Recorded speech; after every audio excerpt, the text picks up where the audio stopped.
Chapter 1. In the third year of their marriage, Ethan Kingston discovered the scorecard Sienna Sutton had been keeping. His hand pulled the paper from a study drawer, and Sienna's heart stopped. On it was written, "Flew to Australia on my birthday to see his first love. -5 points. Left me stranded on the highway to pick up his first love from the airport. -10 points. Lost his wedding ring while making soup for his first love. -10 points. Line after line was listed, with a final sentence at the bottom. When 100 points are deducted, we get a divorce. But his gaze didn't linger on it. He didn't even give it a passing glance before casually handing the paper back to her. I keep a lot of important things in this study. Don't leave your things in here anymore. The shelves were neatly lined with books Clare Sinclair had given him in their school days. The glass cabinet held the letters she had written to him. Even the photo frame on his desk was a picture of them from their high school graduation. These were the important things he spoke of. He treasured them, looking at them countless times a day. Her things, however, he wouldn't even spare a glance for, and so he had no idea that she was about to leave him. Sienna clutched the scorecard, nodded, and was about to leave when Ethan's phone rang. It was one of his friends. "Ethan, something's happened. There's a fire at the Clearwater Bay Villas. Isn't that where Clare Sinclair lives?" Hearing this, Ethan's expression changed instantly. He grabbed his car keys and bolted out the door. Sienna watched his retreating back, stunned for a few seconds, then hailed a cab and followed. Along the way, he ran more than a dozen red lights, driving so recklessly that the taxi driver almost lost him. When they reached the scene, the towering flames and black smoke were a shocking sight even to Sienna. Learning that Clare hadn't been rescued yet, Ethan tried to rush in like a madman. Firefighters and his friends quickly held him back. "Sir, the fire in the villa complex is too intense. If you rush in like this, you could be killed." "Ethan, calm down. Flying is your lifelong dream. If you go in there and get hurt, your career is over." Ethan didn't hear a word. With a final declaration, he shoved them aside and charged into the sea of fire. "If it's ruined, it's ruined. As long as Clare is safe, I'm fine with never being a captain again." Watching his figure get swallowed by the thick smoke, his friends stood frozen, starting to blame each other in frustration. "I told you not to tell Ethan about this, but you wouldn't listen. Every time something happens to Clare Sinclair, he completely loses control. If you didn't call him, and something happened to her, he'd tear this city apart. Believe me, don't you remember in school when that teacher harassed her, and he stormed into the office and beat the guy up? Or the time she was missing for 10 hours, and he had his security team search the entire city?" Listening to them, Sienna finally understood. The man who was always so cold and calm in front of her could also lose all reason when he loved someone. A wave of conflicting emotions washed over her, a sharp, stinging pain in her heart. The friends in the middle of their argument noticed her and looked awkward. "Mrs. Kingston, you came with Ethan? He went to save a classmate. Don't get the wrong idea." Right, he and Clare have known each other since they were kids. They've been friends for over a decade, close like brother and sister. That's why he's so worried." Sienna knew they were trying to smooth things over. She forced a smile and tasted blood, realizing she had bitten her lip without noticing. Half an hour later, Ethan emerged, carrying an unconscious Clare. The group rushed forward. His face was covered in soot, and a large patch of his white shirt was scorched, but he had protected Clare perfectly. She was unharmed. As the paramedics took Clare from him, Ethan's strength finally gave out, and he collapsed. The ambulance sped them to the hospital. Sienna sat on a bench in the corridor, staring at her trembling hands, remembering the first time she saw Ethan Kingston. She was a sophomore in college. Her father, Professor Sutton, taught at the Aviation Academy, and Ethan was his most brilliant student.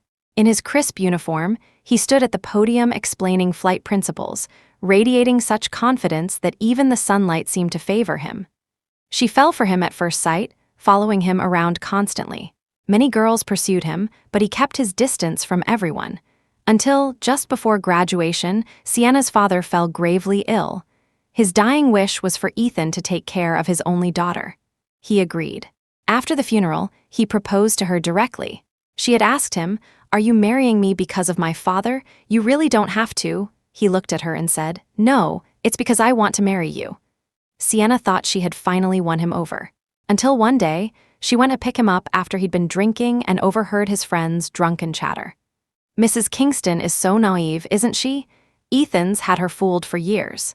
She thinks he actually has feelings for her, gives him everything she has. But the truth is, he only married her as a distraction because his first love married someone else and he was devastated. In that moment, Sienna felt as if she'd been plunged into an icy abyss. So, his refusal to let anyone get close all these years wasn't because he was cold by nature, but because his heart was already occupied by his ex-girlfriend. He was like a stubborn tombkeeper, guarding a relationship that was long dead. Pride kept him from trying to win her back. Ego prevented him from admitting he missed her, so he just stood still, waiting for her to return. But what he got instead was the news of her marriage. Clare Sinclair. That name, etched on his heart, along with all his years of restraint and waiting, became a thorn lodged deep in Sienna's own heart. But she loved Ethan too much to let go. So she secretly created the scorecard. Once 100 points were deducted, she would leave him. Over the years, the points had been trickling away. Sometimes it was her birthday, and he'd fly off to see Clare because of a single social media post. Sometimes it was their wedding anniversary, and he'd spend the night talking to Clare on the phone. And after Clare divorced and returned to the country, the points started disappearing faster and faster. Sienna's heart was slowly turning to ice. After the surgery, the doctor came out to discuss Ethan's condition. The patient has multiple burns on his arms, neck, and back from the rescue. There will definitely be scars. However, the other woman who was brought in is perfectly fine, just unconscious from the shock. You don't need to worry about her. The friends exchanged glances, scratching their heads and quickly trying to smooth things over. As long as everyone's okay. Mrs. Kingston, don't you worry. So what if he can't be a captain? Ethan's family is a North City powerhouse. They've been waiting for him to come back and take over the family business for ages. Let's go in and see him. Sienna lowered her gaze, hiding the bitterness welling in her eyes. I have something to take care of. You go in and stay with him first. With that, she turned and walked silently home, picking up the scorecard. After deducting another 5 points, she looked at the remaining score and gave a humorless smile. Just 20 more points to go, and she and Ethan Kingston would be completely over. Chapter 2, Sienna went to a law firm. She had a lawyer draft a divorce agreement before heading back to the hospital with some soup. As she reached the door to his room, she saw Clare Sinclair fumbling to take care of Ethan. She tried to hand him a bowl of soup but spilled it on him. She apologized and tried to wipe it off but accidentally tore open his wound. She tried to treat the wound but grabbed the wrong medicine. Seeing him wince in pain, Clare's eyes reddened. Ethan, I'm so sorry. I know you got hurt this badly because you ran into the fire for me. I want to take care of you, but I can't do anything right. I'm so sorry. A hint of helplessness flickered in Ethan's usually indifferent eyes. You've been pampered your whole life. You've never had to struggle. It's normal that you don't know how to take care of someone. It's just a minor injury. I'll be fine in a few days. Don't worry and don't feel guilty. Hearing this, Clare only cried harder. You're lying to me again. A minor injury? The doctor told me everything. Your burns are severe. You can never be a captain again, can you? The sight of her tears brought a complex expression to Ethan's face. He wanted to hold her, to comfort her, but as he reached out, he realized the gesture was inappropriate for their current relationship. Instead, he handed her a few tissues. Actually, I'd already drafted my resignation. I was planning to quit this month anyway, so whether I can continue as a captain doesn't matter to me at all. This has nothing to do with you, so please stop crying. Clare froze, staring at him with tear-filled eyes. Resign? Why? Didn't you say being a pilot was your dream? Ethan was silent for a moment. When he spoke again, his voice was tinged with an unreadable emotion. Being a pilot was never my dream. It was because when you were 8, you said a captain was handsome and that you wanted to marry a pilot who would personally fly you around the world. I thought you remembered. Ethan, Clare had never imagined this was the reason. She could no longer hold back and threw herself into his arms. Ethan froze for a second, his hands hovering, before finally closing them around her in an embrace. Watching this scene, Sienna felt as though a knife had been brutally twisted in her heart, a raw, bloody pain. She clenched her fists so tightly her knuckles turned white, biting her lower lip until it bled. Forcing down the wave of agony, she placed the food by the door and turned to leave. Downstairs, she ran into several of Ethan's flight crew colleagues. They had come to visit and, after a brief greeting, asked about his condition. Sienna briefly explained the situation and gave them his room number. Just as they were about to go up, they received an urgent flight mission and had to leave immediately. "Mrs. Kingston, we have to get back to the airport now. Could you please pass on our well wishes to Captain Kingston? Oh, and this is his resignation letter. It's been approved. Could you give it to him for us?" Taking the letter and the fruit basket they handed her, Sienna saw the reason Ethan had listed for his resignation. There was only one. "Since joining, I have flown the route to Australia for 3 years. Every time I landed in that foreign land, I felt a sense of loss. And while flying through the clouds, a feeling of unreality would wash over me, as if I had lost my bearings. It wasn't until I heard news of an old acquaintance recently that I was jolted awake. Perhaps what I was chasing all my life was not the blue sky, but the shadow of a certain person. Now she has returned, I have found my direction, and I wish only to settle down." Sienna had always believed Ethan's faith lay in the endless blue sky and the freedom of flight. She never imagined that his faith had always been Clare Sinclair. He became a pilot to please her, a captain so he could fly to Australia to see her at a moment's notice, and he was resigning because she had come back. And Sienna was merely a placeholder, a wife in name only, who had never once entered his heart. She closed her eyes in despair, the image of Ethan 5 years ago, giving a speech in the auditorium, confident and brilliant, flashing in her mind. That was the moment she had fallen for him. It was also the moment he was striving to get closer to Clare. How pitiful, and how laughable. Now, the person he had been waiting for was back. It was time for her to step aside.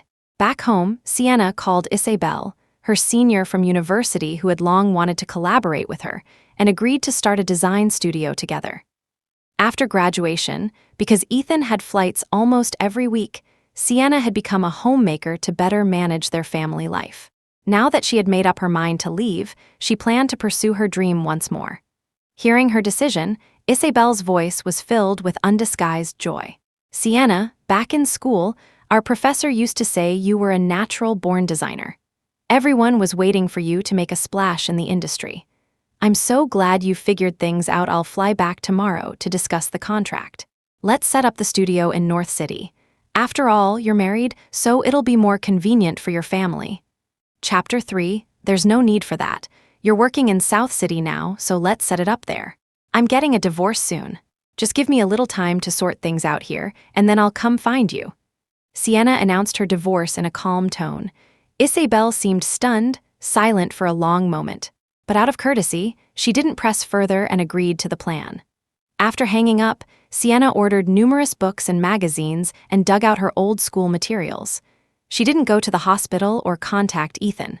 She stayed home alone, studying, trying to relearn the professional knowledge that had grown rusty. As she threw herself into it, she slowly began to find her old self again. The self who wasn't trapped by love, whose eyes saw only design, who wanted to become a world-class designer. Days passed, and on their wedding anniversary, Ethan came home. He looked at the desk covered in draft sketches and stared at her in surprise. "You've been home designing all these days?" Sienna's hand, holding a pen, paused. She nodded calmly. "I'm planning a comeback as a designer. I need to get my touch back, so I didn't have time to take care of you." Hearing her reason, a strange feeling flickered in Ethan's heart. Once, he had suffered a minor injury from turbulence during a flight. When Sienna heard the news, she had stayed by his bedside for 3 days straight, her eyes swollen from crying. This time, his injuries were far more severe, yet she hadn't asked a single question, showed no reaction at all. Ethan found it odd, but he had never interfered in her life and didn't press the issue. "Okay, go pursue your dream. Professor Sutton would be happy for you if he knew you were picking up design again. You'll support any decision. Then what about a divorce?" The question slipped out instinctively, but just then, Ethan's phone rang. He answered it and walked into the study, apparently not having heard her. Before the door closed, Sienna faintly heard Clare's voice and let out a soft, humorless laugh. She breathed a sigh of relief and immersed herself in her design work, completely losing track of time. In the evening, Ethan came out of the study and mentioned casually, "I've booked a restaurant. Shall we go out to eat?" Having sat all day, Sienna was indeed a bit hungry, so she agreed. After dropping her off near the restaurant, Ethan went to find a parking spot. When he returned, he was carrying a box in his left hand and a bouquet of pink roses in his right. He walked up to her and handed her the flowers. In that moment, Sienna froze. In 3 years of marriage, this was the first time he had ever given her flowers. A complex wave of emotions churned within her. She wanted to ask him why he was suddenly giving her roses, what was in the box, if he was celebrating their anniversary. The words were on the tip of her tongue, but just as she was about to speak, she saw a familiar figure. Clare Sinclair was standing at the entrance of a newly opened restaurant, greeting them with a bright smile. "Ethan, over here, what took you so long? This must be your wife, right? Hello, it's a pleasure to meet you. I'm a friend of Ethan's, Clare Sinclair." She greeted them with perfect ease, even extending a hand. The expression on Sienna's face froze for a few seconds before she composed herself and shook Clare's hand. "Hello, Sienna Sutton." After the greeting, Ethan handed the gift box to Clare, his expression nonchalant. "It's the first day of your restaurant's grand opening. How could I come empty-handed? I got you a small gift and some flowers, which is why I was a bit delayed." Hearing his words, Sienna looked down at the brilliantly blooming roses in her hands. So the gift and the flowers were both for Clare. A tightness seized Sienna's chest as an endless bitterness spread through her body. With a trembling hand, she passed the flowers to Clare, trying her best to appear unfazed. Clare accepted the gift and opened the box. Her eyes filled with delight when she saw the handbag inside. "How did you know I've been searching everywhere for this bag? It's a global limited edition of only 10. You've spent too much. And these flowers are beautiful. I can't believe after all these years, you still remember that I only like pink roses from this specific shop." Ethan casually replied that he had bought the bag on a whim and the flowers were just on the way.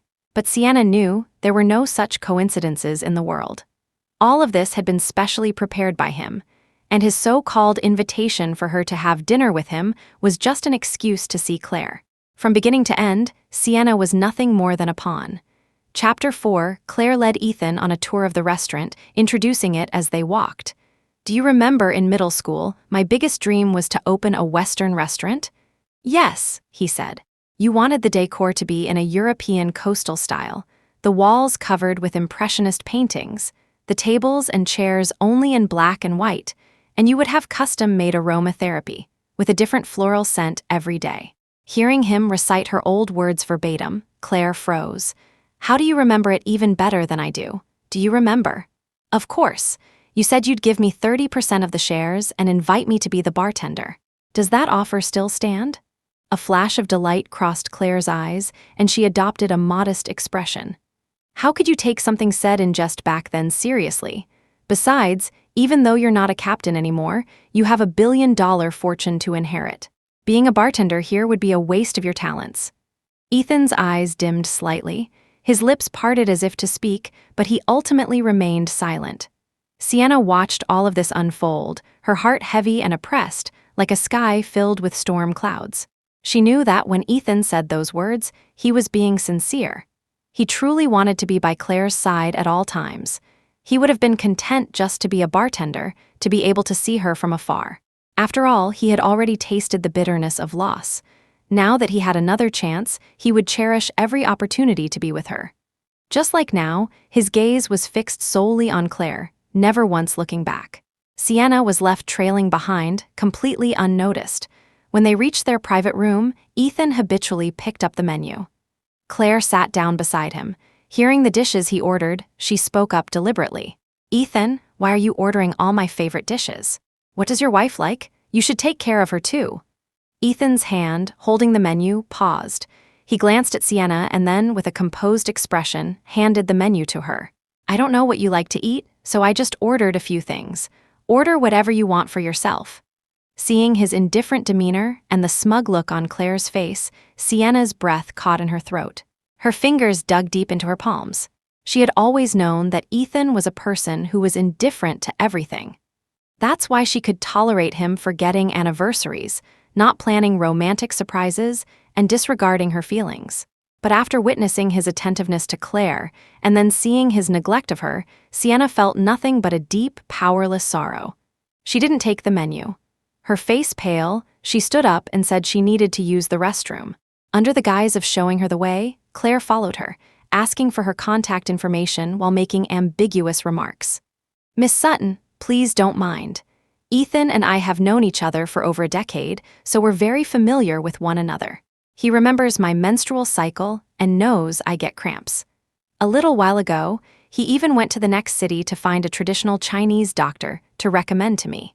A few years ago, when I was abroad, he would always have someone send me gifts for holidays like Mid-Autumn Festival and Christmas." Hearing her tone, which was less an explanation and more a boast, Sienna felt a suffocating tightness in her chest. She stopped and turned to face Clare, her voice sharp. "So, what are you trying to say?" Clare's expression tightened for a second, then a faint smile played on her lips. "Isn't it obvious? I want to tell you that even though you're Ethan's wife, you will never replace me in his heart. Ethan will come back to me sooner or later. If you're smart, you'll withdraw from this relationship gracefully. It would be better for you, for me, and for Ethan. Don't you agree?" Sienna knew that everything Clare said was an undeniable fact. She lowered her head, took a deep breath, and was about to speak when disaster struck. The ornate, sparkling chandelier above them suddenly came loose, plummeting directly toward where they stood. Surrounding customers screamed, and the scene descended into chaos. Neither of them knew what was happening until they looked up and saw the rapidly descending dark shadow, their pupils constricting in terror. Just as the heavy fixture was about to crash down on them, Ethan, who had sprinted from several meters away, yanked Clare aside, pulling her into a safe zone. Sienna was left alone, struck by the chandelier, and collapsed in a pool of her own blood. Excruciating pain shot through her entire body, relentlessly tearing at her nerves. Blood streamed down her forehead, staining her world red. She forced her eyelids open, just in time to see a crowd of customers surrounding Clare, the restaurant owner, demanding an explanation. And Ethan stood by her side like a knight, shielding her from all the curses and attacks, protecting her as he led her away from the center of the crowd. Watching their two figures retreat into the distance, Sienna could hold on no longer. Her vision went black and she lost consciousness. When she woke up, Sienna found herself in the hospital. Her body was wrapped in gauze, and the slightest movement sent sharp pains through her, making her gasp. The room was empty. No one was there to look after her. She lay still for a long time, then, enduring the pain, she reached for her bag on the table. She took out the scorecard and deducted another 10 points. After she finished writing, she tried to put it back, but her hand was unsteady, and the sheet fluttered to the floor. A nurse who had just come in to check on her picked it up. The young nurse glanced at it, her eyes full of curiosity. "What kind of chart is this? Why are so many points deducted? What happens when all the points are gone?" Sienna's gaze steadied. She reached out and took the paper back, her voice faint. "It's a marriage scorecard. It starts at 100. When it's all deducted, everything ends." "Ends?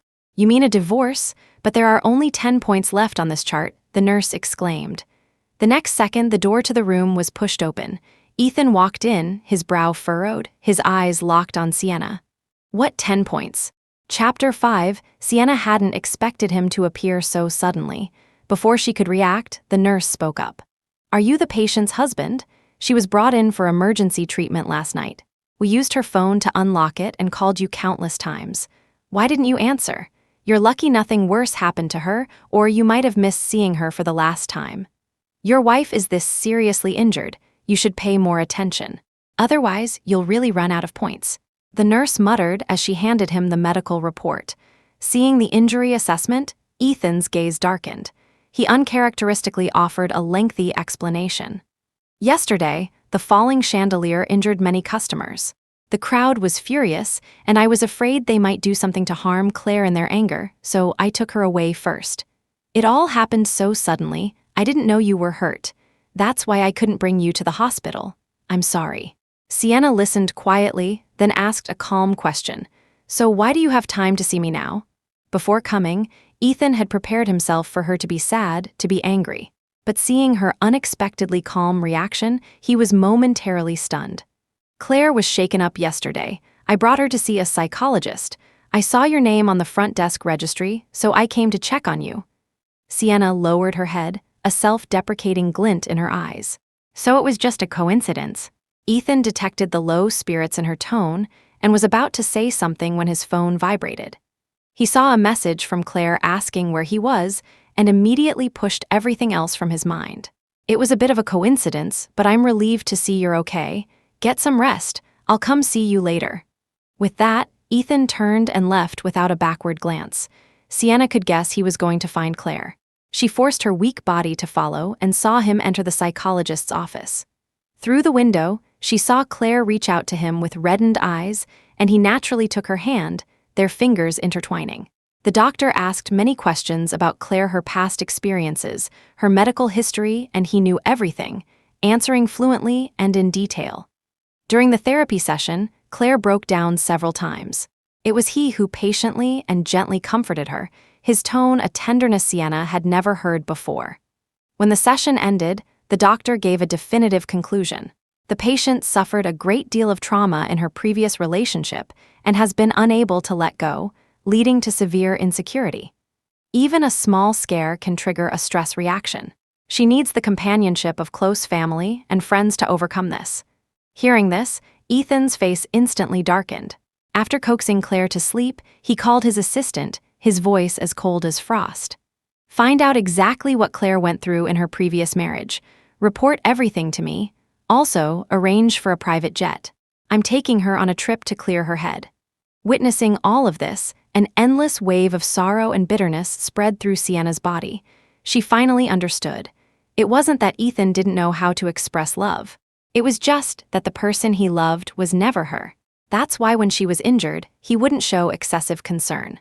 When she suffered in their marriage, he chose to turn a blind eye. And in her most vulnerable moments, he would never be by her side. Sienna lifted her head, refusing to let the tears fall, and told herself silently. This marriage, which had been her one-sided wish from the very beginning, was finally about to reach its end. She would give Ethan his freedom, and she would finally set herself free. Chapter 6, Sienna stayed in the hospital for over a week. Ethan never came again.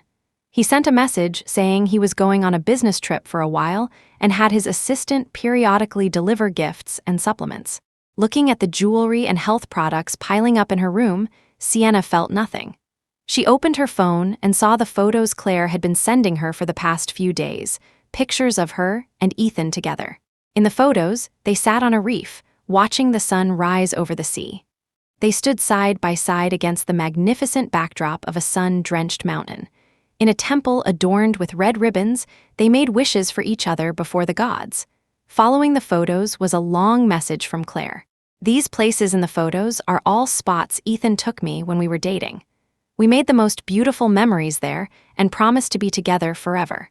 Now he says he's taking me on a trip to relax, but every stop is a return to our old haunts.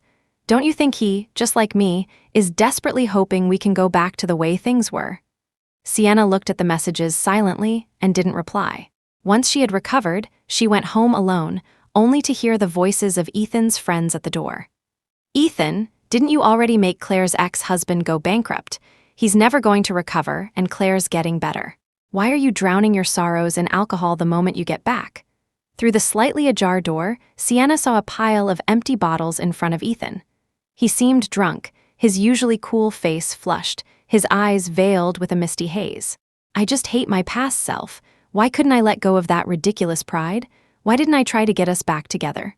Why did I waste 5 years, torturing myself and letting someone else hurt Clare so freely? Seeing him like this, his friends couldn't bear it. But Clare was the one who insisted on breaking up. She even said cruel things like, "Whoever asks to get back together first is a dog." She was the one who ignored everyone's advice and insisted on marrying and moving abroad, giving that jerk the chance to hurt her. None of this is your fault. You don't have to blame yourself. Yeah, Clare married someone else and you married Mrs. Kingston. You were on 2 parallel lines. Why are you getting entangled with her again? She's not worth you giving her your all. You should cherish the person in front of you. Mrs. Kingston is completely devoted to you. You can't break her heart. We've all seen how good she's been to you all these years. You're always flying, and she manages the house, takes care of your parents for you. You developed stomach problems from work, and she went at great lengths to nurse you back to health. You come home at 3 or 4 in the morning, and she stays up all night with a warm meal waiting for you. She's so good, she loves you to her very core. Can't you just turn around and see her? The room fell silent for a moment. Ethan downed the rest of his drink and whispered, "No matter how good she is, she's not the one."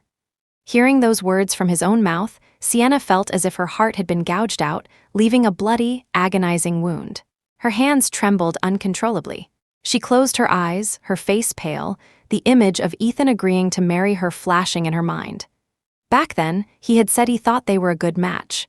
And now, he was saying she wasn't the right one. If this marriage was a mistake in his eyes, then what did her 3 years of devotion and love even count for? She had no way of knowing the answer. And the answer, for her, no longer mattered. Chapter 7, Sienna sat alone in the garden until dusk fell and darkness settled in, finally managing to calm her emotions. She stood up and walked into the villa to find Ethan lying alone on the sofa. His friends had already left. He was heavily intoxicated, muttering Clare's name over and over in his sleep. Sienna listened quietly, took out the scorecard, and deducted another 5 points. She didn't take care of him as she usually would have. Instead, she began to pack her things. The gifts Ethan had given her, the photos of him she had treasured, the matching mugs, the slippers, everything related to him, she gathered it all up and threw it in the trash. She packed all night. The next morning, Ethan woke up to a living room that was half empty. "When did you get out of the hospital? Why is so much stuff missing from the house?" "Last night. I couldn't sleep, so I threw out some clutter I don't use." Hearing her reply, Ethan looked around, feeling something was wrong. "Don't use, there's so much stuff. How could you suddenly not need it?" Sienna was about to speak when his phone rang. "Ethan, do you have time to come with me for my checkup today?" Ethan grunted in agreement, quickly washed up and rushed out. Watching his departing figure, Sienna quietly answered his question. "Because I'm leaving soon, so I won't need any of these things anymore." For the next few days, there was still no word from Ethan. But through the messages Clare sent, Sienna knew they were out shopping, eating, and watching movies together. She didn't care. She focused on packing her luggage, sending all her belongings to South City. On the anniversary of her father's death, she changed into a black dress and was about to leave with a bouquet of flowers when Ethan, who had just returned, stopped her. "Today is Professor Sutton's anniversary. I'll go to the cemetery with you." For the past few years, they had always gone to pay their respects together. Sienna didn't refuse and got into his car. The drive was silent, no one spoke. At the cemetery, they paid their respects before the tombstone, one after the other. Looking at her father's smiling face in the black and white photo, Sienna bowed her head deeply several times. "Dad, I've decided to divorce Ethan and go to South City to pursue my dream. If you knew, you'd be happy for me, wouldn't you? The thing you worried about most before you passed was me, which is why you entrusted Ethan to take care of me. But I'm all grown up now. I can stand on my own 2 feet. So I've decided to start my life over, no longer dependent on anyone." After she had shared her thoughts with her father, a light rain began to fall from the sky. They didn't linger and went down the mountain together. On the way back, perhaps noticing her unusual quietness, Ethan offered a few words of comfort. "I know you miss the professor deeply, but he's gone. I'll always be with you. If you're feeling sad, you can talk to me." Sienna did want to talk to him, but not about her deceased father, about divorce. She took a deep breath and was still choosing her words when Ethan's phone rang. "Mr. Kingston, bad news, Miss Sinclair has been in an accident and is in the emergency room now." The moment he heard this, Ethan slammed on the brakes and turned to Sienna. "Sienna, get a taxi back yourself." Hearing the urgency and panic in his voice, Sienna lowered her eyes and quietly opened the car door. She stood in the pouring rain, holding her umbrella, watching the sports car speed away as she took out her phone to call a ride. The wind grew stronger, whipping her umbrella about, making it almost impossible to hold on. She ducked her head to avoid the driving rain, failing to notice a car approaching slowly from ahead. With a loud bang, the car struck her, knocking her to the ground. Rain poured over her face as blood began to seep out like a spring. She clutched her throbbing abdomen, her face as pale as paper, her consciousness fading. Chapter 8. A tide of pain washed over Sienna, pulling her from the fog. She groggily opened her eyes to find herself in a hospital, with nurses performing emergency procedures. Patient is 2 months pregnant, suffering from major abdominal bleeding after being hit. She needs an immediate blood transfusion, but the hospital's entire stock has been requisitioned by a hospital shareholder. "Doctor, what do we do?" The doctor made a swift decision, immediately having someone contact the shareholder to explain the situation. "Mr. Kingston, we understand you've reserved the hospital's blood bank. We have a pregnant woman here who was in a car accident and is in urgent need of blood. Could you possibly release half of the supply to save her and her child's life?" Vaguely hearing the conversation, Sienna instinctively clutched her still aching lower abdomen. She was pregnant? The thought echoed in her mind. Before she could process it, she heard Ethan's voice come through the speakerphone. "No, but this patient is in critical condition. It's too late to get blood from somewhere else. Don't you forget whose hospital this is and who you work for. Claire is also in a critical situation, and I can't afford any mistakes. I must ensure she is safe." After dropping that cold, hard statement, Ethan hung up the phone. The doctor tried to call back, but the line indicated the phone was now off. And Sienna, who had heard everything, felt a chill seep into her very bones. She stared down at her still flat abdomen as cold sweat trickled down her face, looking like teardrops from a distance. But Sienna was too weak to even cry. She could only close her eyes in despair, letting the darkness consume her. An unknown amount of time passed before Sienna groggily awoke to see a nurse standing by her bed. "Miss Sutton, I'm so sorry," the nurse hesitated. "The baby didn't make it." Sienna instinctively touched her flat abdomen. This child, its own father had personally given up on it. "You're still young, you'll have another child soon," the nurse comforted her. She shook her head. "There wouldn't be another. Never again."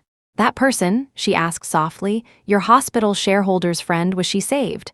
A flicker of embarrassment crossed the nurse's face. "She was saved. I'm truly sorry. She is someone Mr. Kingston cares about very much, so—" "I understand," Sienna said with a faint smile. "A very important person. More important than his wife. More important than his child." After the nurse left, Sienna took the worn, yellowed scorecard from her bag and wrote on the final line. "For Clare Sinclair, he abandoned our child. -5 points." With that, the 100 points were completely gone. The moment the pen tip tore through the paper, she heard something inside her heart snap. It was late when she returned to the villa. Sienna walked straight to the study and took the long-prepared divorce agreement from the bottom drawer. Her signature was steady, far calmer than she had imagined it would be. Finally, she placed the divorce agreement and the completed scorecard on his desk. As she finished packing her luggage, she paused at the entrance. Looking back one last time at the place she had lived in for 3 years, the half-empty glass of water he drank last night was still on the dining table. The black sweater he often wore was tossed on the sofa. Even the air held the lingering scent of his signature fur-scented cologne. She gently closed the door and didn't look back. Chapter 9, Sienna took her luggage and rushed to the airport. The moment the plane broke through the clouds, she felt as if she had been reborn. Landing in South City, Sienna was no longer the obscure, supportive wife behind Ethan Kingston, but the co-founder of a startup design firm. 3 hours earlier, in a North City hospital, Ethan, who was watching over Claire's bedside, suddenly clutched his chest. A sharp pain made him frown, as if something was being brutally torn from his body. "Sienna." Ethan subconsciously called out her name, his heart seized with an uncontrollable panic. His voice wasn't loud, but Clare caught the faint sound. Her eyes immediately reddened as she choked out, "Ethan, Sienna is more important. You should go, no one will care if I die anyway." Hearing her words, Ethan anxiously pulled her into his arms to comfort her. "Don't be ridiculous, I'm here, you won't die." "Then stay with me tonight?" Claire's voice was soft and pleading. Her hands, like water snakes, slipped under his shirt and roamed, quickly stirring his desire. Yet, a strange sense of urgency in his heart kept pushing him to leave. As he hesitated, Clare suddenly turned and planted a series of fervent kisses on his ear. His last line of defense crumbled, and soon they were tumbling from the bed to the floor. That night, Ethan slept restlessly, plagued by nightmares that woke him up repeatedly. He was ready to leave before dawn. Clare, sleeping groggily, was awakened by the rustling sound of him dressing. She opened her eyes to see him about to leave and pleaded coquettishly, "Ethan, do you have somewhere to be?" "My leg hurts so much. Can you rub it for me?" As she spoke, she clung to him. This time, however, no matter how much she tried to hold him back, Ethan pushed her hands away, making an excuse. "Clare, the caregiver is here with you." I have an emergency at the company and have to go back. Be good." The words had barely left his mouth before he left the hospital at top speed, leaving Clare's calls echoing behind him. Returning home from the hospital, Ethan instinctively scanned the villa, but no matter where he looked, he couldn't find the familiar figure. The clothes in the closet were gone, the design sketches on the desk had vanished, and even the little teddy bear she always kept on her bedside table was missing. An impossible thought began to rise in his mind. Sienna had left. He refused to believe it. In their 3 years of marriage, Sienna had threatened to leave more than once at first, to pursue her dream of being a designer, and later, because of Clare's return, which led to constant arguments. But she always came back with just a little coaxing from him, so this time must be the same. It had to be. Ethan tried to convince himself over and over, but a sense of unease lingered. Suppressing the anxiety in his heart, he called over the housekeeper, asking with feigned nonchalance, "Mrs. Liu, I've lost one of my cufflinks. Could you contact Sienna and have her buy me a new pair?" The housekeeper standing nearby hesitated before speaking. "Sir, madam, she already left yesterday." Before she could finish, Ethan's phone rang. The sounds of crying and things breaking came through the receiver. A frantic male voice mixed with a weeping female one. From the snippets of conversation, the housekeeper pieced together the purpose of the call. Clare was claiming that Sienna had shown up at the hospital with several bodyguards, causing a huge disturbance in her room. Her lie was so clumsy. Not only was Sienna always gentle and unlikely to do something so outrageous, but she had already left North City yesterday. How could she suddenly appear in Clare's hospital room? Ethan wasn't oblivious to the inconsistencies, but the image of Clare's sickly, pale face made his heart ache and his concern for her won out. Hanging up, he left with just a few words. "Clare's in trouble. I have to go. Tell Sienna that when she gets back, she is to go to the hospital immediately and apologize to Clare." Fearing that Clare's emotional state would worsen, Ethan had the driver run several red lights. They were driving so fast, they nearly had an accident. The driver, shaken, slowed down, but Ethan stopped him. "It's fine, Uncle Wang. If anything happens, it's on me." The psychologist's words echoed in his ears, and Ethan's heart pounded along with the rapidly receding scenery. As he got farther from home, he couldn't stop thinking about Sienna. His heart beat like a drum. For a moment, he couldn't tell if it was racing for Clare or for the Sienna who had haunted his dreams all night. 10 minutes later, the conspicuously flashy car pulled up smoothly in front of the hospital. Without even bothering to straighten his clothes, Ethan rushed towards the VIP ward. He pushed open the door, only to find Clare surrounded by a group of his friends, laughing and smiling. Chapter 10, Didn't you say Clare was in trouble? Realizing he'd been tricked, Ethan's face darkened. The friend closest to him slung an arm around his shoulder with a grin, pushing him inside. "You're the busy mister. Kingston, completely out of touch with the world. Only our Clare could get you to come running." "See? I told you. Between Sienna and Clare, Brother K would definitely choose Clare. Look, his fists are still clenched tight."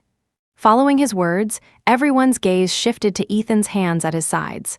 The veins on the back of his hands were bulging, his fists clenched like hammers, ready to strike. Good thing Sienna isn't here, or she'd be in for a world of hurt. Amid the crowd's laughter, Ethan suddenly unclenched his fists. As he felt the blood flow back into his hands, a belated shiver ran through him. If Sienna had been here, what would he have done? He truly didn't dare to imagine. Hustled onto the sofa by his friends, Ethan closed his eyes, feeling an unwarranted sense of relief that she wasn't there. Ethan was in a bad mood all day. His friends, sensing his dark aura, sheepishly made their exits. Soon, only Ethan and Clare were left in the room. "Ethan, pay attention to me," Clare whispered as she slipped under his coat and nestled into his arms. With the soft, warm body in his embrace, the man quickly became aroused. But for some reason, even though he was physically ready, Ethan seemed completely uninterested. "Clare, I'm a bit tired today. Can we do this next time?" He pressed down on her hand, which was moving steadily lower, and inexplicably thought of Sienna. In bed, unlike Clare's confident proficiency, Sienna was as inexperienced as a blank page.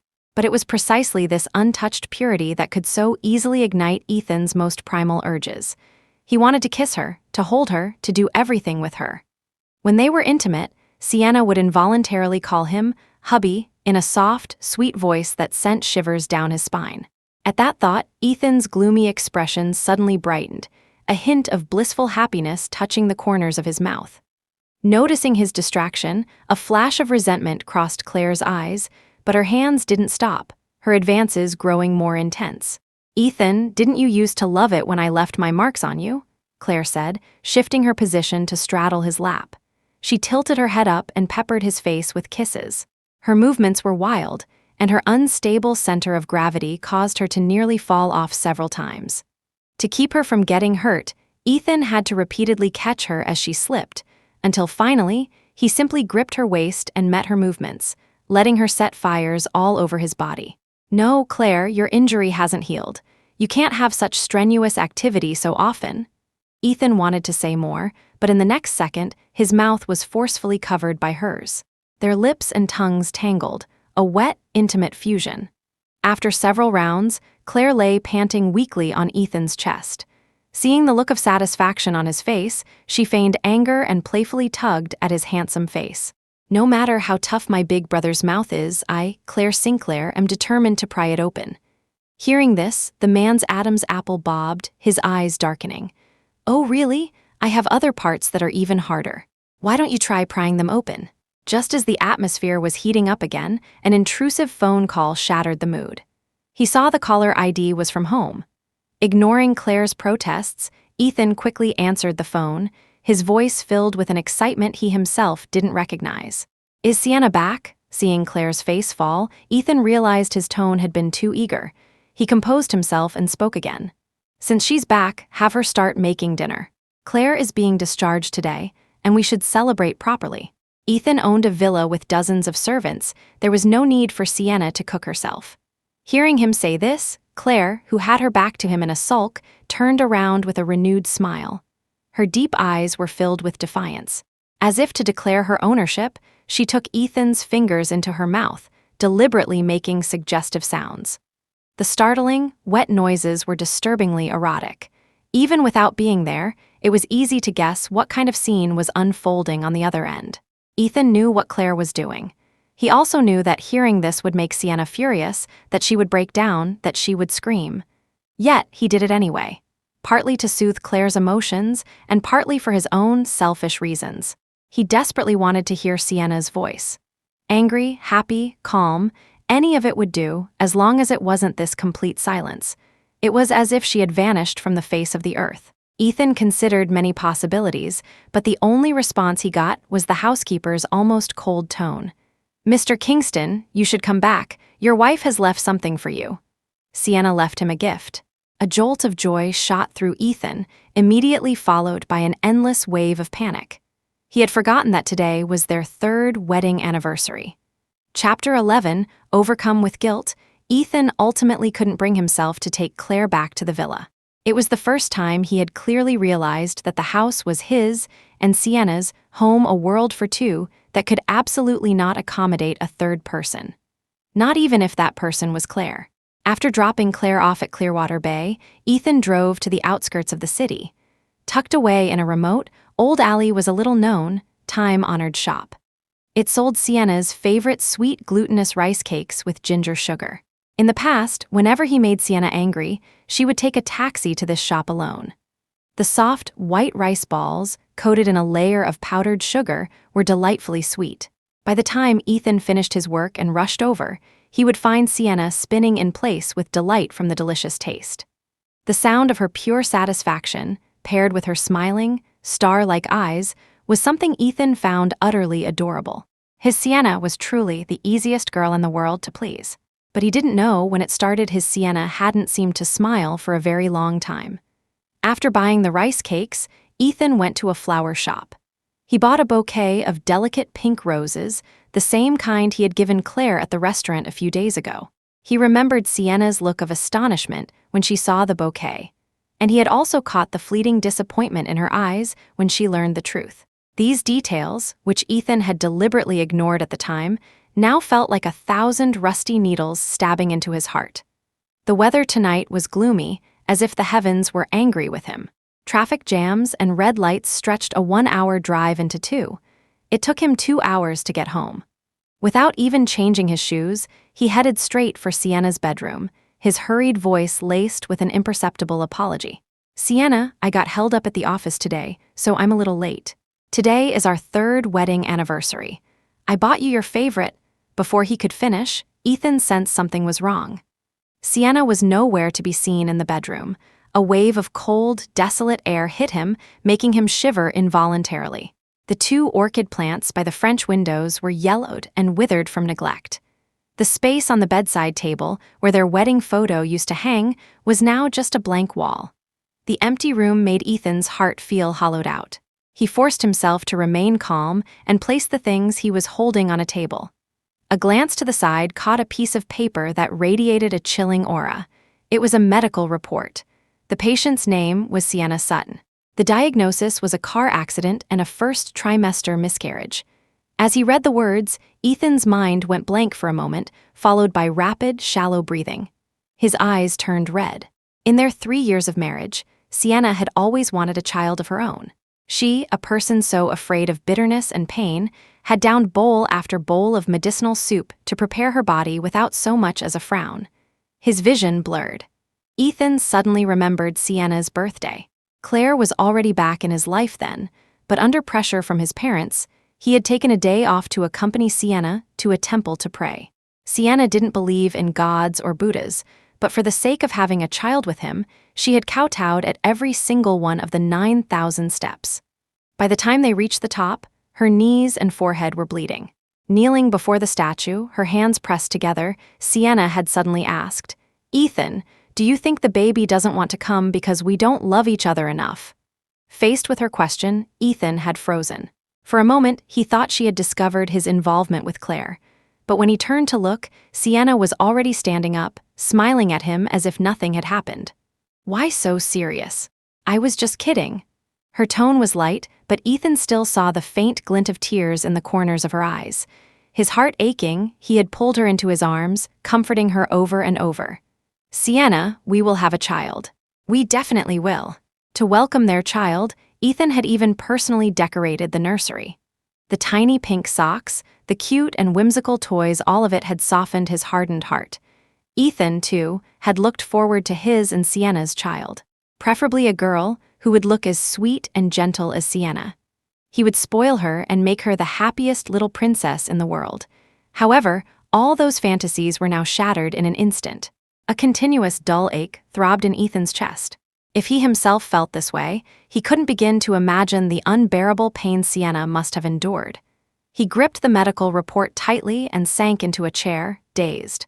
But soon, he discovered something even more devastating. The diagnosis was dated 5 days ago, the same day Clare had gotten into a car accident from street racing and needed a blood transfusion. The same hospital, the same rare blood type. Ethan remembered the call from the hospital. At the time, he hadn't known that the pregnant woman in urgent need of a transfusion was Sienna. Because she was a complete stranger, Ethan had made the decision without batting an eye. By a cruel twist of fate, he had personally killed his own child. Chapter 12, does Sienna know about this? Does she know that he was the one who killed the child they had struggled so hard to have? If she knew, would she ever forgive him? With no outlet for the turmoil in his heart, Ethan smashed his fist into the glass display case, and blood began to flow freely. The warm blood stained the words on the medical report. Suddenly, as if remembering something, he staggered towards the nursery. Soft light filled the room, making the wreckage on the floor even more glaring. The playful wallpaper was defaced with splattered ink. A snow globe lay shattered on the floor. The crib and children's toys were piled haphazardly in a corner, and the cold fireplace held the charred remains of clothes. Seeing the nursery they had once lovingly decorated now in ruins, Ethan felt as if a swarm of hornets was burrowing into his heart. Even breathing sent pain through his entire body. He never thought Sienna could be so ruthless to personally destroy all their hopes for this child. "It's okay. It's ruined, so be it. Sienna and I can have another child." Ethan took a deep breath, trying to calm himself. But with every attempt, the guilt he felt for Sienna and their child surged up with each breath. At this moment, he had only one thought: find Sienna. With trembling hands, Ethan took out his phone and skillfully dialed a familiar number. "Hello, the number you have dialed is switched off." The cold, mechanical voice echoed in the empty villa and then fell silent. Still not giving up, he opened his messaging app, only to discover with a shock that Sienna had blocked and deleted him from all her contacts. The piercing dial tone made all other sounds fade away. Ethan's vision swam with black spots. Sienna's parents were deceased, and their old house had been demolished for city planning long ago. Where else could she have gone? Suddenly, Ethan realized he knew almost nothing about Sienna. He didn't know her friends, her hobbies, or where she would go now that she had disappeared. The only thing he knew was what she had told him recently. She wanted to make a comeback as a designer. But the world was vast. Where would she choose to go? At that moment, despair washed over Ethan. In his anguish and confusion, he noticed something on the desk he hadn't cleared. His study had always been off limits to everyone. Only Sienna would regularly help him organize his documents. A glimmer of hope rose in his eyes. Perhaps this was a clue Sienna had left for him. Ethan quickly walked over, but as he got closer, that flicker of hope died out. He picked up the documents on the desk in disbelief. One was the scorecard he had seen before. The other was their divorce agreement, already bearing Sienna's signature. He remembered seeing the scorecard by accident. He had glanced at the contents, a list of things he had done for Clare over the years that had cost him points in Sienna's heart. He had dismissed it. Everyone knew Sienna loved him to the bone. How could she divorce him over a silly little scorecard? But now, as he read it item by item, each deduction filled him with immense regret. His hand couldn't help but trace the last line of words.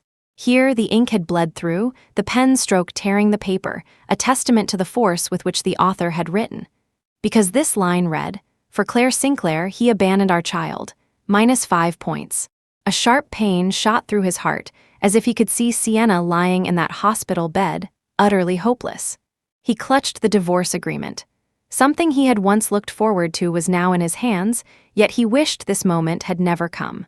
As he gasped for breath to ease the pain in his heart, a knock came at the door, which was then pushed open. Ethan instinctively looked up towards the entrance. Chapter 13, it wasn't the person he was hoping for. It was Clare. Thanks to his years of favoritism, Clare walked into the villa without being stopped by the housekeeper or butler. She spotted the person in the study at once, her eyes lighting up as she trotted over. "Ethan, I've been waiting for you for so long. Why are you still at home?" She was talking about the bartender job. After the accident at her restaurant, Ethan had immediately agreed to be her bartender to console her, promising to start as soon as the restaurant was renovated, which happened to be today. As she walked into his study, he instinctively wanted to ask her to leave, but Clare had already seen the divorce agreement in his hand. Her eyes lit up again, but she quickly changed her expression to one of pity. "Is Mrs. Kingston really divorcing you? Ethan, you're such a good person. She really doesn't know how to appreciate you." She tucked a strand of hair behind her ear, speaking up for him considerately. Ethan instinctively wanted to say it wasn't like that he was the one who had broken Sienna's heart and driven her away. But faced with Clare's radiant expression, he couldn't bring himself to say it. He didn't know what was wrong with him. He was supposed to like Clare. Now that he finally had the chance, he should have gone along with her words and smoothly suggested they get back together. But the thought of that scorecard, documenting countless moments of heartbreak for Sienna, made it hard for him to breathe. The words were stuck in his throat. Before he could say anything, Clare cried out in delight. "Ethan, you kept all of these?" He suddenly looked up, remembering the things in his study, all of them related to Clare. When they were dating, he had been completely devoted to her, keeping everything from their relationship. Even after marrying Sienna, he hadn't thrown them away, instead setting up this study to house his secrets. He had fantasized that one day Clare would see his devotion and get back together with him. But now that the moment had arrived, he felt no joy, only a sour, aching pain. "This is the love letter you wrote me. This is the flower you gave me. I miss it so much, the way we were back then." Clare rummaged through the items without restraint, exclaiming at each memory she uncovered. But the more she did so, the more complicated he felt. He had never written a love letter to Sienna, nor had he ever given her flowers. Even the gifts he gave were just perfunctory items he picked out casually. And yet, Sienna had loved him for so long. Meanwhile, Clare, the one he had treated with such sincerity, had ruthlessly broken up with him, saying countless vicious things. He gave a bitter smile. Clare didn't see his expression. She was still lost in the joy of her discovery. She knew Ethan could never let her go. So what if he was married? He still held her in the most important place in his heart. The woman was triumphant, as if everything before her was a trophy. When she had finally looked at every item, she came to stand before Ethan. "Ethan, I was wrong back then. I shouldn't have broken up with you. Now that neither of us is bound by marriage, do you want to get back together with me?" Clare's face was wreathed in smiles, as if she were certain Ethan wouldn't refuse. And why would he? For years, everyone knew the only person he loved was Clare. The only one he couldn't let go of was Clare. Only Clare could stir his heart. Ethan's throat moved, and even he himself had believed this for countless years. But the word yes simply wouldn't come out, as if something were holding him back.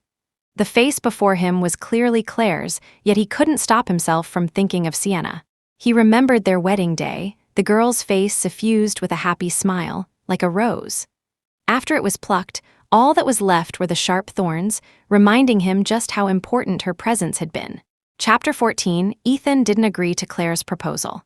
The woman didn't get angry, but instead told him to go to work and fulfill his long-held promise. He agreed in a daze. Arriving at the restaurant, he found it had been completely renovated. The spot where the chandelier had fallen was spotless, showing no trace of the incident. Clare had spent a fortune on public relations, and with the restaurant being closed for a while, many people were unaware of what had happened, and a good number of customers had come in. At the bar, Ethan mixed drinks according to customers' requests.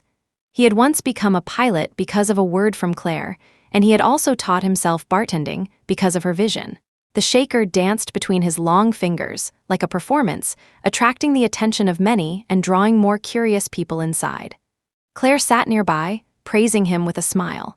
"Ethan, I'm so glad you still remember every word I said, and that we can still have a future. You know, my last marriage wasn't happy. It was only when I was suffering that I realized you were the one who treated me best." Her gaze grew amorous, and her words became soft and gentle. "Ethan, I know you don't want to be with me right now because of Sienna, but we can take it slow." As she spoke, there was a loud crash. Something had suddenly fallen. Ethan instinctively looked up, his heart pounding violently. The same spot, the same chandelier, had fallen to the ground again. The scene triggered his memory.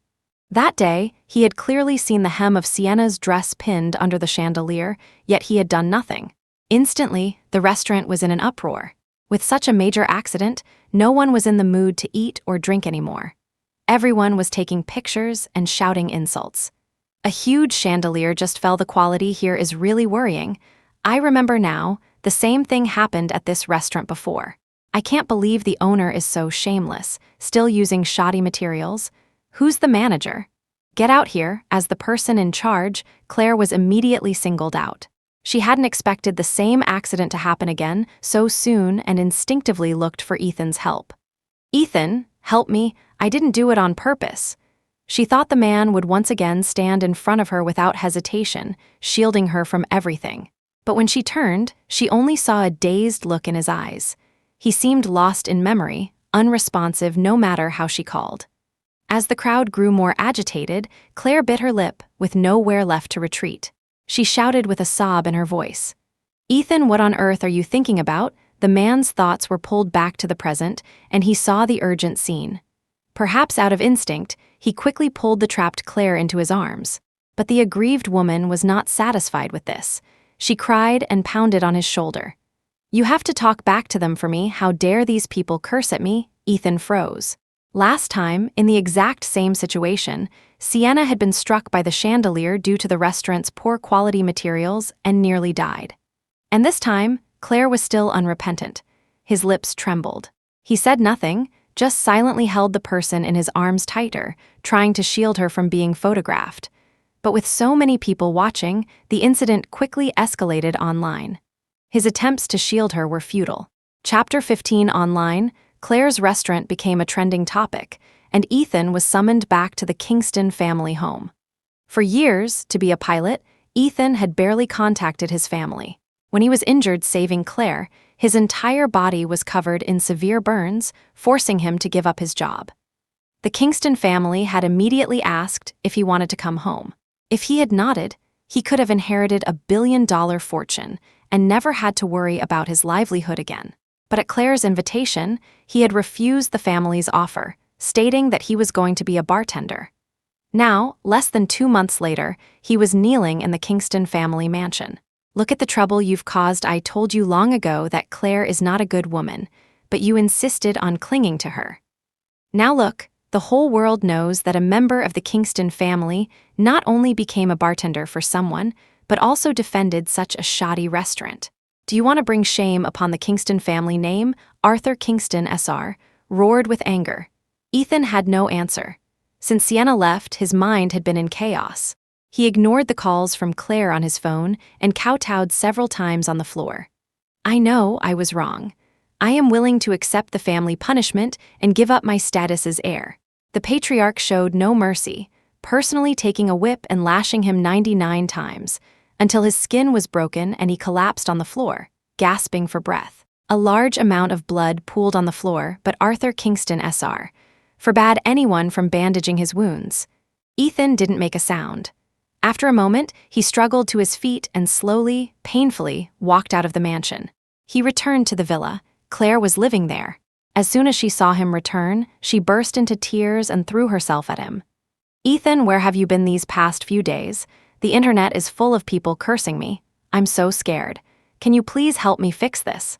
I don't even dare to go out now, but it wasn't my fault. Those people are so vicious, they even sent me pictures of my own funeral. I feel like I'm going crazy." "Ethan, don't you have the Kingston family behind you? As long as the Kingstons step in, they can definitely handle this." She cried a river of tears. Ordinarily, Ethan would have been overcome with pity and agreed to all her requests. But now, looking at her face, Ethan couldn't bring himself to agree. His wounds hadn't healed and were stinging fiercely. He spoke in a low voice. "I am no longer the heir to the Kingston family." Hearing this, the woman's tears stopped for a moment. Then her eyes widened and her voice changed. "What did you say?" She still hadn't noticed Ethan's pale face or the bloodstains gradually spreading on his shirt. Clare's voice rose in disbelief. "You're not the Kingston family heir anymore? Then what about me? So many people online are cursing me. What am I supposed to do?" A sharp pain pierced Ethan's heart. He answered slowly. "We can apologize. This incident was indeed caused by you using substandard materials. Luckily, no one was seriously injured. As long as we apologize sincerely, we can still salvage our reputation." He believed he had offered a reasonable solution, but Clare's eyes were filled with disgust. Her voice was high and shrill, her face twisted with unwillingness. "Apologize? No way, those people cursed at me like that, and you want me to apologize? Ethan, what are you thinking? Shouldn't you be helping me fix this? Just like last time, if you go back to the Kingston family and beg them, they'll definitely let you back in. Why should I have to apologize to those people?" Ethan looked at the person before him and took off his shirt. "I've been punished by the family. I can't go back." His back was a mass of wounds, covered in blood. The whip marks crisscrossed, creating a horrifying pattern. Clare screamed at the sight of it. "Then, what are we going to do? How am I supposed to open my restaurant again? How can I ever recover from this?" Chapter 16, Clare continued her self-pitying complaints, showing no intention of treating his wounds or offering a few words of comfort. Her mind was entirely consumed by her own reputation. Ethan felt a renewed sense of bitterness. In the past, if he had suffered even the slightest injury, Sienna would have been beside herself with worry, wanting to rush him to the hospital for a full checkup. At the villa, Sienna had always kept a well-stocked first aid kit, just in case. But now, as his wounds throbbed with pain, Clare showed no inclination to help him at all. Ethan's face was pale. He had forced himself to walk all the way from the family mansion back to the villa, and his strength was now depleted. He wanted to say more, but before he could open his mouth, his vision went black and he fainted. When he woke up again, he was staring at a hospital ceiling. He heard a commotion and sat up to see Clare live streaming with a group of reporters. On camera, Clare was tearfully recounting her story.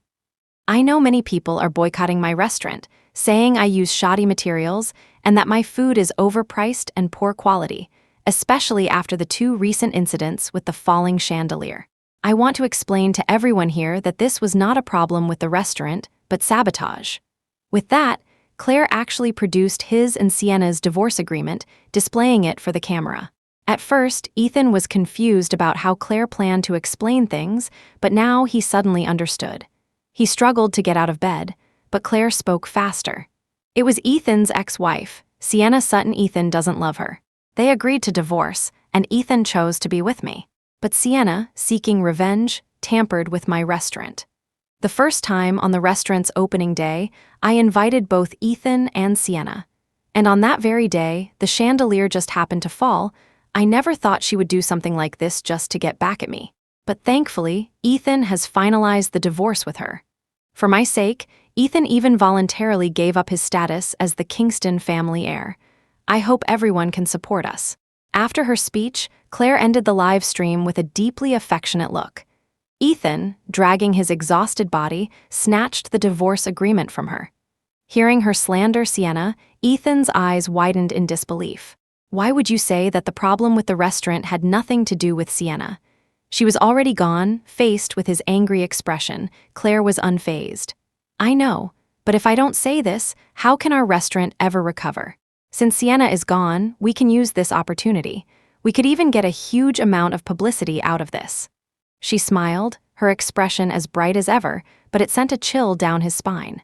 He couldn't comprehend how such heartless words could come from her mouth. Ethan gripped the divorce agreement tightly. It was the only thing Sienna had left him. Clarify it, he said in a low, deep voice. Clare acted as if she hadn't heard him. What? I said clarify it. Who gave you permission to spread rumors about Sienna like this? She did nothing wrong. Do you have any idea how much hate she'll get because of this? Ethan's roar stunned Clare. It was the first time he had ever treated her this way. She quickly recovered, her eyes filled with disbelief. Ethan, do you know what you're saying? You're yelling at me. Do you know what will happen to me if I clarify this? Perhaps finally seeing her true colors, Ethan replied without hesitation, his voice cold. This was your fault to begin with, not Sienna's. Hearing this, Clare's pretty brow furrowed. The man in front of her seemed to have transformed into someone she didn't recognize. She spoke in a wounded tone. Ethan, aren't I the one you love? Why are you defending Sienna? You're divorced. What's the big deal if I use her to solve a little problem? Have you actually fallen in love with her? Perhaps it was just an offhand question, but it made Ethan suddenly freeze. Had he fallen in love with Sienna? Chapter 17, reflecting on the recent past, he realized that ever since Sienna left, he had started to miss the old days desperately. Even with Clare by his side, he felt no happiness, instead finding himself disgusted by her willingness to spread rumors. The deeper he thought, the more he couldn't escape his longing for Sienna. He missed her gentleness at home, the concerned look on her face when she cared for him, her shy demeanor in bed. His heart raced, as if he had discovered something monumental, sinking deeper and deeper into his memories. But Sienna was gone. Suddenly, he clutched his chest as a heart-wrenching pain shot through him. It was only then that he realized he had fallen in love with Sienna long ago. He didn't answer Clare's question, but his expression said it all. Clare's feelings shifted from hurt to suspicion, and finally to agitation. She couldn't stand her possessions turning their affection to someone else, especially Sienna, whom she had previously looked down upon. She lost control, screaming hysterically. Didn't you say you only loved me? What is the meaning of this now? Have you fallen in love with her? Say it. Faced with Clare's relentless questioning, Ethan's mind was a mess, and he remained silent. But Clare, accustomed to a life of being adored, grew even angrier at being ignored. She hated Sienna even more. She violently threw things around the room, the loud noises drawing back the media who had just left. They raised their cameras and microphones again, chattering amongst themselves. What's going on here? Didn't Miss Sinclair say Mr. Kingston and Miss Sutton were not in love? Could it be that everything just now was a lie? Mr. Kingston, please give us a reasonable explanation. Mr. Kingston, is it true, as Miss Sinclair said, that you don't love Miss Sutton at all? The cameras moved closer, and Clare kept pressing him. In this situation, if he said he had fallen in love with Sienna, Clare would undoubtedly be ruined. But why should he protect her? He thought of all the pain Sienna had endured and clenched his fists tightly. His patience had reached its limit. His gaze on Clare was now devoid of its former affection. He couldn't understand why he had ever liked such a person, unreasonable, willful, and spoiled. She had even driven Sienna away at this thought. Ethan could no longer hold back. His eyes red, he responded. "You're right. I do love Sienna. I've fallen in love with her. You were gone for so long, and for all these years it was Sienna who was by my side."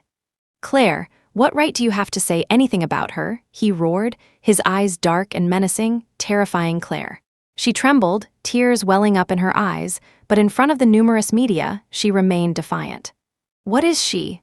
Slap before she could finish her sentence, Ethan raised his hand and slapped her hard across the face. The crisp sound shocked Clare to her core. He had hit her.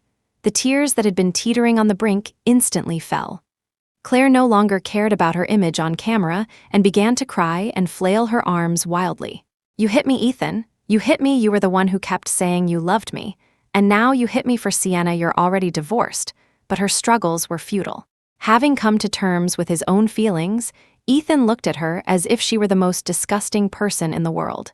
He grabbed her hands and, without hesitation, slapped her again.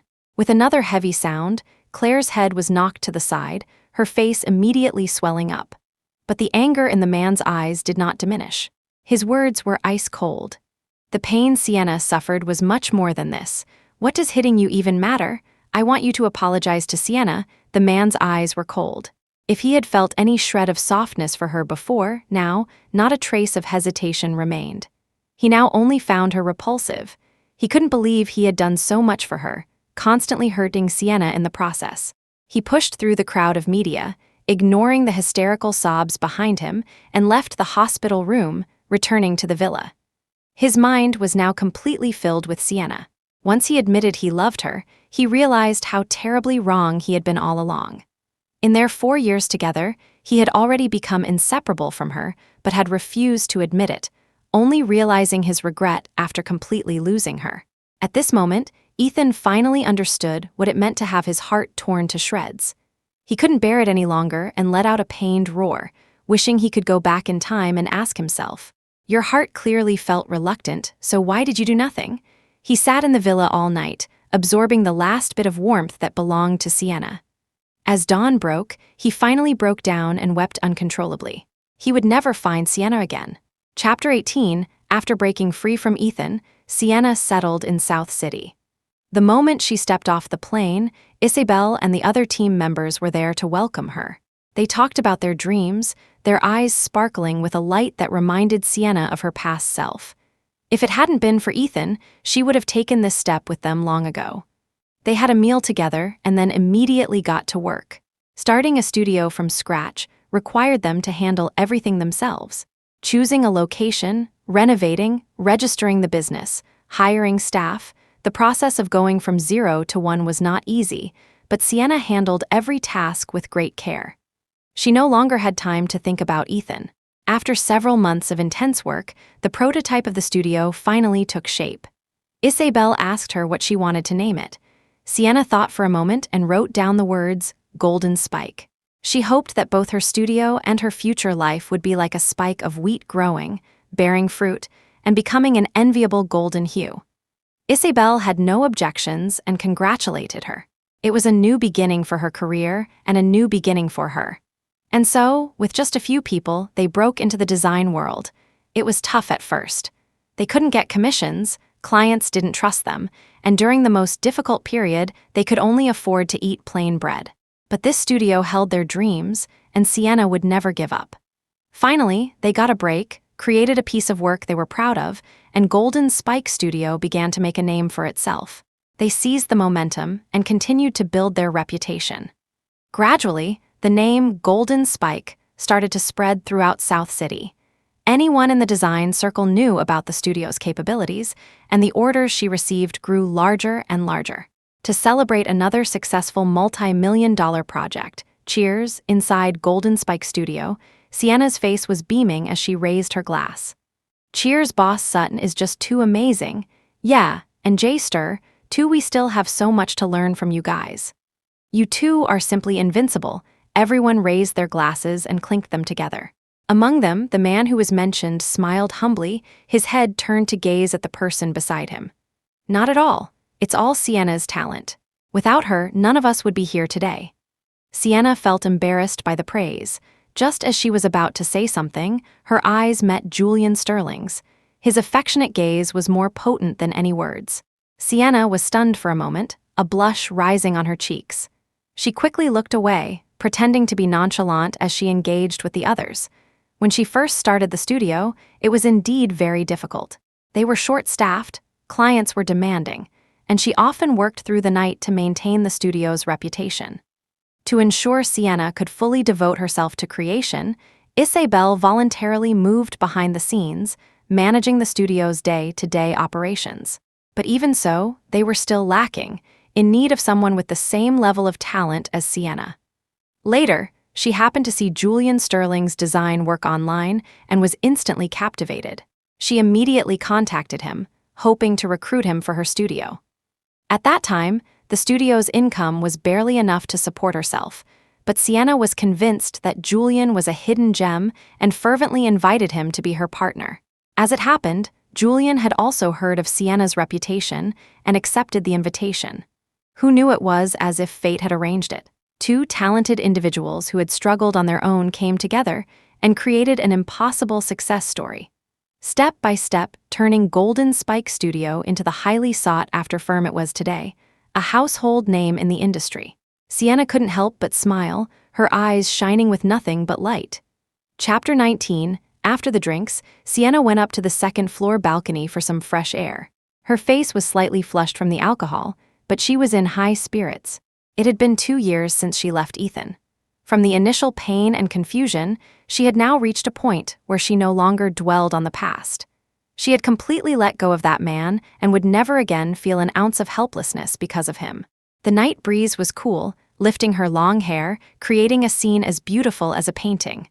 Someone slowly walked up and stood beside her, leaning on the railing. "Why are you up here alone?" "Everyone's still looking for you," Julian Sterling said. "Just came up for some air. It all feels a bit surreal, you know? We actually did it." Sienna's eyes crinkled into a smile. "Yeah, we did it." Julian looked at her and couldn't help but smile too. 2 years ago, she and Isabel had founded the studio, and at a crucial moment, she had invited him to join. At that time, although he had heard of Sienna's name, he didn't really believe such a fledgling studio could become an industry giant. But she was so earnest, and faced with such an expectant gaze, Julian couldn't bring himself to refuse. He became an employee of Golden Spike Studio and witnessed Sienna's fiery passion firsthand.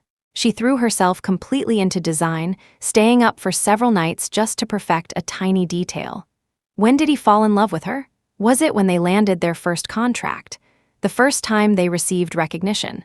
Or the first time they hugged in a moment of excitement? By the time Julian realized it, his heart was already beating for her. But he also knew a little about Sienna's past. He wouldn't get in her way. He would be her support, her strength, until she was ready. They had plenty of time. Julian looked up at the starry sky, which was no match for the brightness in her eyes. He smiled again. The breeze rustled, Sienna's hair fluttered, and the distant lake rippled softly. His heart, too, beat steadily in the tranquility. Companionship doesn't need words. As the night deepened and the temperature dropped, Julian helped Sienna downstairs. The studio had bedrooms for them to rest during late nights of work.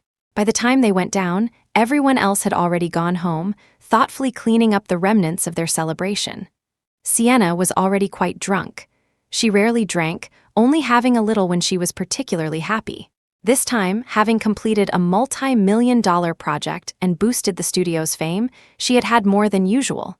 Julian helped her to her bed. Sienna could barely open her eyes and was muttering something. The man chuckled. He had intended to leave, but Sienna was just too adorable at that moment. He watched her intently, then, unable to resist, he leaned down and placed a soft kiss on her forehead. Just as he was about to pull away, she grabbed his collar.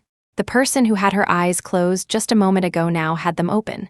She did nothing, just looked at him, a soft smile on her lips. "Julian, can you wait for me a little longer, please?" She knew everything. The man's throat tightened, captivated by the light in her eyes. He nodded and replied softly. Sienna seemed to relax at his answer and fell completely asleep. The next day, Sienna woke up early to the smell of breakfast. She walked into the kitchen, and sure enough, it was Julian. He knew she had lived in North City for a long time and wasn't used to the food in South City, so he had learned to cook many dishes, becoming the best chef in the studio. Sienna smiled, a warm feeling spreading through her. She was constantly aware of how much Julian cared for her. "You're awake? Breakfast is almost ready," Julian said without turning his head, having heard her movements. "Thank you," Sienna said, pulling out a chair. While she waited, she turned on the TV. A news report was playing. The journey of Golden Spike Studio, its co-founder, is a Kingston heir's ex-wife. Sienna Sutton seeing the news, Sienna felt a momentary daze. She hadn't heard Ethan's name in a long time and was surprised to hear it again in this context. When they were celebrating their big contract, a media outlet had approached them for an interview. Sienna had naturally agreed, not expecting that after all this time, her name would still be linked with Ethan's. But time had passed and people had changed. She no longer felt any turmoil. Chapter 20, she watched the interview with an unfazed expression. Most of it focused on the work of Golden Spike Studio, with only a small part mentioning Sienna's identity and her connection to Ethan. The interview generated some buzz online, but Sienna glanced at it and quickly lost interest. Perhaps noticing her lack of enthusiasm, Julian walked over, dangling an invitation in front of her. As he expected, her eyes instantly lit up. "Is that the one?" Julian smiled smugly. "That's right, it just arrived this morning." Sienna immediately took it, so happy that she spun around holding the invitation. This was the pass into the professional design circle. Not only would the most authoritative figures in the industry be there, but there would also be collectors and entrepreneurs from all over the world. The name Golden Spike Studio would finally resonate throughout the design world. She was finally about to achieve her long-cherished dream. "This is amazing," Julian, Sienna said excitedly, throwing her arms around him in a tight hug. She had waited for this day for far too long. From her difficult beginnings alone to now, with a group of partners working together, she had finally proven her abilities with her own strength. Tears welled up in Sienna's eyes. She had had a chance back in school, but gave it up for Ethan. After several years, she had started over. Now, after so many bumps in the road, she finally saw the light. "Thank you, Julian," Sienna had so much to say. Her success was not due to her efforts alone. Without Isabel's invitation, Julian's partnership, and the hard work of everyone else, she would have failed long ago. Julian patted her back gently. "This is your own strength, Sienna. You are truly incredible." He had seen her dedication. From beginning to end, the most unyielding person was her. He was just a moth drawn to her light, constantly moving towards his own source of brilliance. They looked at each other and smiled, all words contained in that shared glance. Afterward, Sienna eagerly told Isabel the good news. Unfortunately, because Isabel was responsible for all the studio's operations, she didn't have time to attend such an event. They asked the others in the studio and found that none of them had time either. In the end, only Sienna and Julian attended the design industry gala together. They wore a formal suit and an evening gown respectively. After presenting their invitations and confirming their identities, they walked into the magnificent banquet hall. As soon as she entered, Sienna saw many famous figures from the industry and couldn't help but feel a thrill of excitement.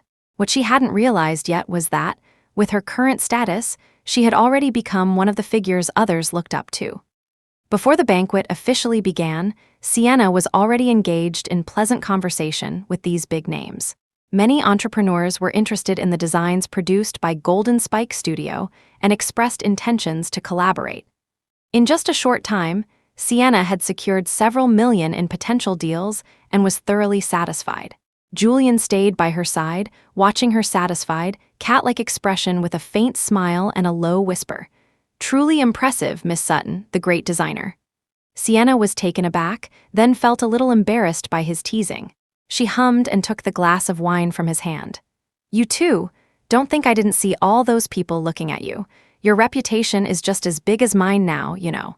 They joked with each other, leaning closely together, unaware that this scene was a dagger to the heart of a man standing in a dim corner. Chapter 21, as soon as the interview aired, Ethan immediately got the news and found out where Sienna was. She was in South City, and just as she had always dreamed, she had opened a design studio. He searched almost feverishly for the name Golden Spike Studio. learning what Sienna had been through in the year since she left him. She hadn't wallowed in despair like he had. Instead, she had become more and more brilliant, building her studio from scratch until it was now a well-known brand in the design world. Ethan stared intently at the figure under the lights, barely able to contain the impulse to rush over and hold her tightly, just like he used to. Just as he was about to step forward, someone pulled him back. "Ethan," Clare pleaded, looking at him, hoping he would stay. But Ethan didn't even turn his head as he shook her hand off. Clare clenched her fists in resentment. After their falling out, Ethan had knelt in the Kingston family home for 3 days and 3 nights to earn his way back into the family. He worked almost manically, nothing like the Ethan who had once given up his inheritance for a single word from her. Clare grew more and more panicked because even after returning to the family, Ethan did nothing to address the online backlash against her. Her restaurant was exposed, and countless people came to her door to curse at her. Even her previous marriage became a public joke. It was the first time she had ever faced such a situation. She could only go back to begging Ethan. No longer the proud woman she once was, under the pressure of public opinion, Clare knelt and apologized to both Ethan and Sienna. When the woman knelt at his feet, her face streaked with tears, Ethan felt a complex mix of emotions. It was as if a toy he had once desperately wanted was now in his hands, only to find it had long since rotted. He hadn't wanted to bother with Clare. She had brought all this on herself. But he hadn't found Sienna yet, hadn't let Sienna hear Clare's apology and know his regret. So, reluctantly, Ethan allowed Clare to stay by his side. But she no longer received the treatment she once had. Instead, Clare became the one who had to watch his every mood. All the mementos from their past relationship in the study were burned to ashes, the flames reflecting the fear on Clare's face. She knew that now, she could only depend on Ethan. Fortunately, Sienna hadn't reappeared. For the past year, things between her and Ethan had been relatively peaceful. Just when she thought everything was getting better, Sienna had shown up again. She was going to take everything from her again. Clare glared at the person in the distance, her nails digging into her palms so hard they nearly drew blood. Her face pale, she followed Ethan as he approached the pair. "Sienna, I finally found you." A year of tempering had matured Ethan considerably.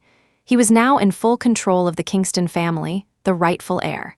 But facing Sienna again, he felt as if he had gone back in time. He stared at her, terrified she would disappear from his sight again, not even daring to blink. Hearing the familiar yet distant voice, Sienna's expression became flat and cold. Faced with Ethan's ecstatic, rediscovered joy, she showed almost no reaction, just a faint glance. "Mr. Kingston." Hearing such a cold tone, Ethan's previously warm heart instantly turned to ice. A pain shot through his chest. He looked at the person before him in disbelief. She had once loved him so much, yet now she was as cold as if she had no feelings at all. "Sienna, why don't you call me Ethan anymore?" "We used to." He wanted to bring up something from their past, but Sienna cut him off impatiently. "Mr. Kingston, please have some self-respect. You and I are divorced.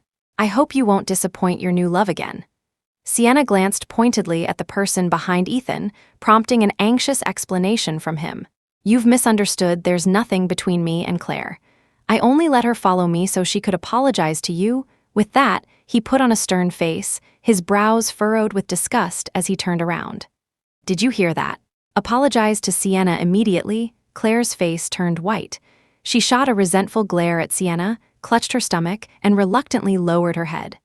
"I'm sorry, Miss Sutton. It was all my fault before. Please forgive Ethan." A look of joy appeared on Ethan's face. "Sienna, can you forgive me now?" But to his surprise, Sienna's expression remained unchanged, completely unmoved. "Mr. Kingston, please don't misunderstand. We were over a long time ago. This isn't something that can be restarted just because someone apologizes." Hearing this, the hopeful expression on Ethan's face immediately turned deathly pale. He seemed unable to accept what Sienna had said, his body trembling. "Sienna, I really know I was wrong. Can we really not start over?" Chapter 22, Ethan took another step forward. Whether accepting family punishment or despising Clare, he had never shown such an expression. Now, seeing the person he had thought about day and night, he almost wanted to dig out his own heart to show her. But this display only disgusted Sienna. The loathing and strangeness in her eyes ruthlessly stung him. Mr. Kingston, please have some self-respect. If Sienna had any intention of forgiving you, she wouldn't have remained hidden all this time. Although I don't know what happened between you two in the past, Sienna is a very good person. I imagine you must have done something unforgivable to end up in this situation. Julian stepped in front of Sienna at the right moment, his eyes just as cold, his tone bitingly sarcastic. This sentence made Ethan tremble, his eyes growing redder. He looked at the pair before him. Julian was protecting Sienna, and Sienna was leaning on him, relying on him. Was this the kind of relationship she had always wanted? Ethan couldn't bear to look away, taking one last reluctant glance before moving away. But having finally found Sienna, he certainly wasn't going to give up just like that. Throughout the entire banquet, he kept his eyes fixed on her every move, completely ignoring Clare, who was trailing behind him. To him, once Sienna showed she didn't care about Clare's apology, Clare lost all her value. The banquet ended, and Sienna left with Julian without a second thought. Only then did Ethan retract his gaze. Clare hurried forward. "Ethan, now that Sienna has her own life, you can let her go. We can still start over." She looked at him expectantly, her eyes filled with hope. But when he faced her, Ethan's gaze turned cold. He said flatly, "You can go." "What?" Clare's eyes widened in disbelief, her face turning pale. "You can go. Sienna doesn't want your apology, so you have no value to me anymore." He repeated himself, his voice devoid of any emotion. Clare couldn't believe it. She clutched her stomach tightly. "But I'm carrying your child." Ethan remained unmoved, neither surprised nor angry. He glanced at Clare's belly and nodded. "I know. Get rid of the child. I'll give you a sum for your trouble. After that, let's not have any contact anymore." "No, Ethan, I'm begging you, I'm carrying your child now. Can't you just forget about Sienna? We were so happy when we were together before. We can choose to start over." Tears streamed down Clare's face, her words filled with pleading. She couldn't imagine who she could rely on now if Ethan abandoned her. The woman knelt down, crying and clinging to the man's leg, but Ethan only felt weary. Since Sienna left, he had recognized his true feelings. Allowing Clare to stay by his side was only to make Sienna happy when he saw her again. But now that she didn't need it, Clare had naturally lost her use. As for the child, it was an accident. He felt no attachment to it. The only person he wanted to have a child with was Sienna. His gaze fell heavily upon her, and he sighed. Isn't it better to end it like this? The years of tormenting each other should be over. But Clare, as if she hadn't heard, continued to beg, crying and shaking her head. Her pitiful display did not win Ethan's sympathy. He broke free from her grasp, leaving the woman to weep on the floor alone. From beginning to end, Ethan's gaze never lingered on her for a second. Only when the man had truly gone, his back no longer visible, did she look up. Clare's eyes were filled with hatred. She hated Sienna for coming back at this moment. If she had been able to give birth to the child, would things have been different? She also hated Ethan himself. If it weren't for him, how could she have fallen to this state? It was all his fault. He was the one who said he loved her, that he would protect her. But as soon as Sienna left, he showed his true colors. Leaving her to face the online turmoil, she thought of many things, wishing she could kill both Sienna and Ethan. Seeing a fruit knife nearby, Clare was tempted to pick it up several times, but she lacked the courage. Now she had no power to take such a risk. One was a famous designer, the other the president of the Kingston Corporation. Only she was left with nothing after being kicked aside. After a long while, Clare clutched her stomach and let out a heart-wrenching sob.